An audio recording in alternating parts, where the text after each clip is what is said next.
Alors aujourd'hui, je viens vous voir, non pas pour vous parler d'une lecture que j'ai adorée, généralement j'essaie de faire des lectures que j'aime en vidéo, et cette fois, bah non. Parce que exactement, c'était une commande, si on peut dire, de ma petite sirène. Elle essaie de faire des coups de babouche de temps en temps, donc vous découvrirez ça au fur et à mesure. Et alors, je vais pas appeler ça un coup de babouche le mien, mais en gros, c'est une lecture qui m'a pas plu, tout simplement.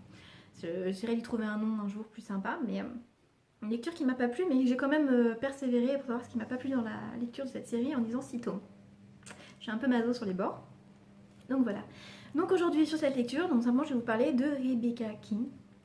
Donc j'ai lu 6 tomes hein, de Cassandra O'Donnell.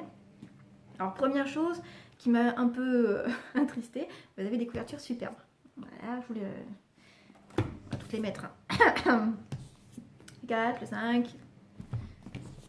Voilà. Et le dernier, donc le 6e qui est paru pour le moment, alors là c'est le truc, je vais vous dire. Ils sont magnifiques, il y a des belles rousses, elles sont bien mises en scène, il y a le côté un peu gothique, décalé, avec leurs belles chevelures flamboyantes. Enfin j'ai kiffé toutes les couvertures, sauf celle-là. Ah les rousses, hein. Oui. Mais je sais pas si vous voyez bien, mais en gros c'est un personnage virtuel, quoi. C'est pas une vraie femme ça. Ou alors franchement elle est trop chelou. Mais vu les cheveux je dirais que non, c'est pas une vraie femelle celle-là. C'est une femelle faite sur internet, par logiciel. Franchement, je trouve que ça fait trop fake et c'est moche. D'un coup, on a une magnifique couverture et d'un coup, on a la couverture super moche. Enfin, je déteste ce genre-là. Donc voilà. Je trouve que ça va pas. Bon, ça, il aurait fallu soit qu'ils fassent depuis le début des filles virtuelles et au moins on aurait une. Ça serait lissé, ça serait tout pareil. Mais pas d'un coup casser le truc, c'est trop triste. Donc voilà. Donc déjà, un des points négatifs, ce changement de couverture entre temps, moi je l'ai trouvé un peu con. Après, c'est personnel. Bon, je voulais le résumé du tome 1, mais pas de tous les tomes parce que sinon je vous spoil trop. Déjà, je vais déjà vous spoiler un petit peu, à mon avis. On va éviter de trop en faire. Nouvelle-Angleterre, Burlington, pas de délinquance, élue la ville la plus paisible des États-Unis. Bref, un petit havre de paix pour une sorcière condamnée à mort et bien décidée à vivre discrètement et clandestinement parmi les humains. Malheureusement, en arrivant ici, je me suis vite aperçue que la réalité était tout autre, et qu'il y avait plus de démons, de vampires, de loups-garous et autres prédateurs que nulle part ailleurs dans ce foutu pays. Mais ça, évidemment, ce n'est pas le genre de renseignement fourni par l'office de tourisme. Maudit soit-il. Donc en gros, vous l'aurez compris, Rebecca Keane, elle va à Burlington à la base pour trouver la paix et surtout pour être discrète. Elle veut être parmi les humains parce qu'elle veut plus que être liée un peu au monde paranormal. Elle veut une vie normale. Surtout que comme elle est condamnée à mort, il vaut mieux qu'elle fasse profil bas. Sauf qu'à Burlington, donc comme à peu près toutes les grandes villes où il y a des êtres paranormaux, donc il y a un conseil. Donc vous êtes censé vous enregistrer quand vous arrivez que vous êtes un être pas normal dans la ville. Donc un conseil qui réunit un dirigeant de chaque espèce au niveau de la ville. Donc vous avez les métamorphes, les vampires, les loups-garous, les chamans, les potionneuses, oui potionneuses, pas sorcières, attention, les démons, et bah, c'est déjà bien, vous allez me dire. Et Rebecca, donc elle essaie de les esquiver en gros. Mais elle essaie surtout d'esquiver un 8e clan, c'est pas le beau doigt en plus, pour elle. Elle essaie d'esquiver un 8e clan, le sien, qui est un clan, donc le clan des Viscaris. Donc ce sont des sorcières très puissantes, très sadiques, des vraies garces, des salopes pures et dures. Attention pour le pardon pour le terme. Mais en gros, ces femmes-là, déjà il n'y a pas d'hommes. Hein, elles se reproduisent, mais elles kiffent pas les hommes, enfin elles kiffent pas les hommes, elles les virent. Comment expliquer ce qu'elles sont? En gros, elles sont aux ordres d'une déesse, Akmaléon, qui leur donne toute leur puissance, patati, patata. Et elles sont super sadiques, elles aiment à peu près personne, et les peu de gens qu'elles tolèrent, c'est un peu comme si elles regardaient le haut. Donc c'est le genre de personnes, vous avez envie de les taper. Non, mais, vous voyez. Non, mais vous les tapez pas parce que, la grand-mère de Rebecca Keane, qui est à la tête du conseil donc des Viscaris, et ses 2 copines du conseil, vous les voyez. Alors c'est des petites mamies, basiques, gâteaux, avec le petit châle, leur petite jupe, leur petit tricot. Sauf que vous les trouvez mignonnes, hein, mais il faut pacifier parce que si elles vous en travers, elles vous prennent leur aiguille dans l'oreille. Et elles mélangent et elles mettent une paille et elles bouffent après. Hein. Elles sont contre-foot. Le sadisme fait partie d'elle à part entière. Donc Rebecca elle est fuit parce qu'elle a fait une grosse bêtise. Ah, ça fallait bien. Elle était jeune, elle était influençable, avec des femmes en plus vachement chiantes, reloues, super sadiques et tout ce que tu veux, qui ne laissent pas place aux émotions. Elle a dû trouver là où son cœur pouvait trouver un petit peu d'émotion, donc elle a fini dans le lit d'un vampire. En fait, du plus puissant vampire en Europe. Elle n'a pas choisi le petit lambda. Et ça n'a pas plu à sa famille, enfin à son clan, qui l'a banni, surtout plus à la base, il voulait la buter. Donc elle fuit avec sa fille, Léonora, qu'elle a eue de cette union. Ah bien. Et donc elle essaie de passer inaperçue pour que les vicaristes ne viennent pas les buter. Et aussi parce que je pense qu'elle en a un petit peu marre de toutes leurs conneries. Donc Rebecca, elle arrive là-bas à Burlington et comme de par hasard, elle tombe sur le vampire qu'il faut pas. Oui, un vampire encore, un truc avec les vampires. Donc elle tombe sur le vampire qu'il faut pas. Ah ouais, d'accord. Alors vous voyez, The Vampire Jalga d'Europe, il est là, c'est un grand, un puissant, on n'a pas envie de l'emmerder. Vous avez The Vampire, encore un peu au-dessus. Vous avez je sais pas les bras assez grands. Bah vous trouvez le vampire qu'elle a envie de se taper maintenant. Voilà, parce que moi, elle a envie de se le taper. Ouais, il va la faire un peu flipper et surtout il va la faire chanter. Parce que Rebecca, elle s'est pas enregistrée quand elle est arrivée dans leur ville. Comme j'ai dit, il faut qu'ils s'enregistrent auprès des clans, les êtres pas normaux, afin, pas tenir un registre, mais pouvoir faire que la loi elle soit bien, quoi. Tout le monde soit mignon, gentil les uns avec les autres.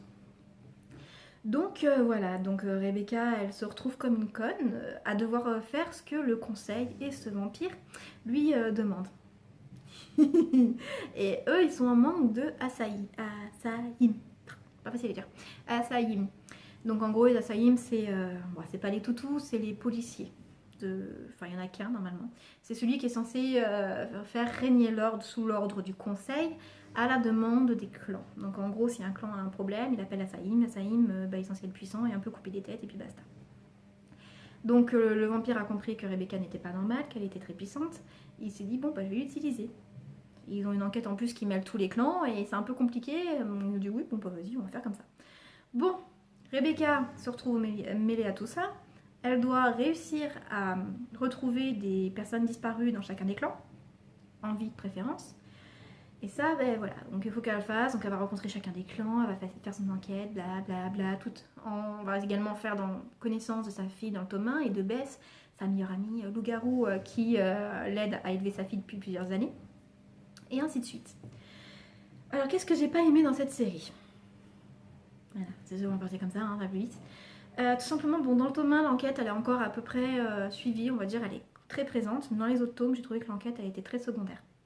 C'est un peu ce qui est censé animer l'histoire de ce tome qui la met en route, et là, pouf, c'est secondaire. Mais complètement, parce qu'en fait, en gros, le tome, il va commencer sur le fait, ah, j'ai une nouvelle enquête à faire, mais au final, elle va partir sur, oh, il y a ça qui m'est arrivé, il y a ça, mais alors qui je suis, et ça c'est quoi, et ça c'est qui, et pourquoi lui m'emmerde, et pourquoi lui me met dans son lit, oh, lui m'a mis dans son lit, manani, nanana, voilà.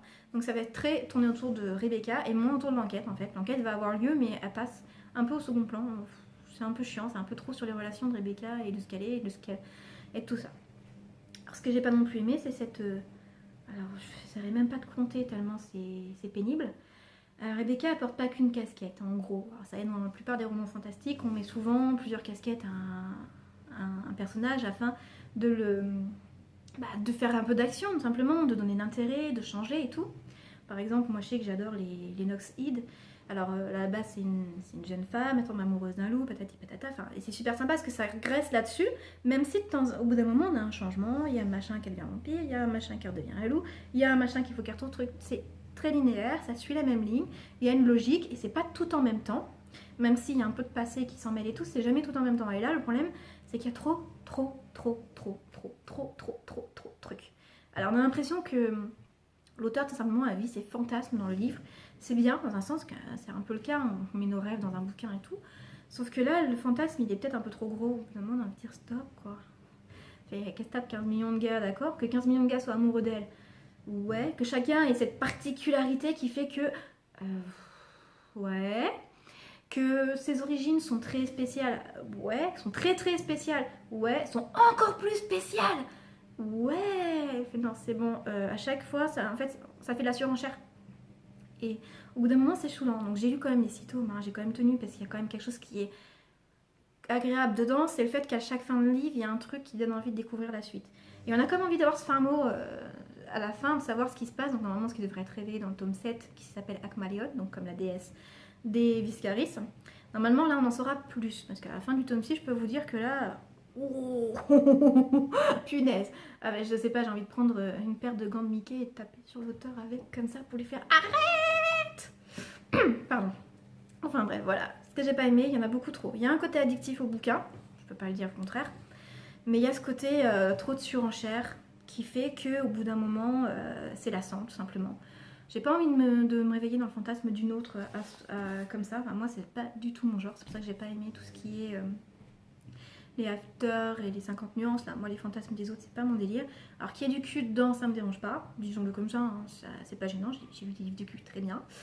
Mais quand là, ça vient avec de la surenchère sur tout le reste, on fait non, là, il y a trop, comme je dis, c'est un fantasme qui est trop présent de l'auteur à l'intérieur du livre qui fait que on n'arrive pas à se mettre à la place tout simplement. Moi j'aime bien quand je lis un livre, c'est pas le vivre mais un petit peu quoi, simplement pas s'immiscer. Comment dire ça?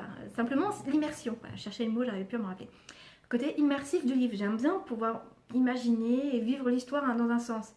Et là, j'ai pas envie de l'imaginer, j'ai pas envie de la lire. J'ai envie de savoir un peu ce qui se passe et tout parce qu'il y a quand même beaucoup de questions et je suis très curieuse. Mais sur le côté, on n'a pas envie d'être à la place de Rebecca, pas du tout. J'ai aucune immersion dans le bouquin, voilà. J'ai l'impression de regarder une mauvaise série comme... oui, c'est pas une mauvaise série, mais c'est un peu ça en fait. Pour moi, ça c'est les mauvaises séries. C'est celles qui sont bien sans être bien qu'on met en fond sonore parce qu'au final, c'est pas celle qu'on va avoir forcément envie de regarder tout le temps. Donc on peut juste avoir le fond sonore, qui est sympa à acheter un œil, mais qu'on va pas forcément vouloir être à fond devant comme ça, à ne rien faire, genre même pas oser prendre sa tasse de thé ou son petit popcorn pour regarder la série. Non, non, là c'est le genre de série où vous faites votre ménage en même temps que vous la laissez passer. Pas celle que vous mettez que vous connaissez déjà par cœur parce que vous la regardez trop de fois. Ça marche pas. Ça c'est les immersifs mais que vous connaissez tellement que vous n'avez pas besoin de les regarder. Bref, pour ça c'est pas, pour moi c'est pas un livre qui, dans mon goût, est bien. Voilà, c'est un livre qui va avoir un côté addictif sur le fait qu'il fait poser beaucoup de questions, qu'il y a un univers assez riche qu'on a quand même envie de découvrir plus, mais qui a également ce côté rebutant du trop, de la surenchère, du fantasme, je dirais pas le reste, qui fait que simplement, voilà, on ne peut plus. Donc le tome 7, personnellement, je ne le lirai pas. J'ai vu qu'il y avait des petits tomes entre deux de la fille de Rebecca, Léonora, de ce qui peut y être arrivé quand elle n'était pas avec sa maman. J'ai pas envie de les lire non plus, c'est pour vous dire, parce que même Léonora, ça devient ça avec elle à un moment. Au début, on se dit, oh, c'est mignon, la petite... Ah là, ça, c'est cool, déjà, on comprend pourquoi elle est forte, pourquoi elle est spéciale, la gamine. Mais d'un coup, elle fait comme sa mère, quoi, elle en fait trop. Elle fait de la surenchère, la pauvre, et ça donne pas envie. Voilà, on a tout simplement... c'est pas tentant. C'est pas tentant du tout, ça donne pas envie de découvrir la suite, personnellement. Donc voilà. Donc c'était mon coup de livre que j'ai pas aimé, pas que j'ai pas aimé lire, mais que j'ai pas aimé. Et j'essaierai de vous en faire un le mois prochain. Je vous mettrai, vous inquiétez pas, des liens quand même parce que je suis pas méchante. Je suis sûre que ça plaira à beaucoup de gens, les Rebecca Keane, hein, ceux qui sont fans de fantastique. Et de ce côté très surenchère, qui adore, quand il y a plein de trucs, qui est un peu sec, il y a beaucoup de gore dedans. C'est un truc que j'ai pas mal aimé, c'est que c'est assez gore. Ça oui, ils vont aimer, hein. Je vais pas dire le contraire. C'est juste qu'il faut aimer tout simplement. Et moi, au bout d'un moment, j'ai pas aimé. Donc je vous disais, je vous en referai une le mois prochain. Il faut juste que je trouve une série donc en lecture personnelle. Je fais pas ça sur des SP, hein, vous l'aurez compris. Que j'ai pas aimé. Un peu plus dur. Hein. J'ai des livres là, j'en ai plein à lire en lecture personnelle. Je vais même en trouver une. Hein. Et donc voilà. Bon, sur ce, je vous laisse et je vous dis donc à bientôt.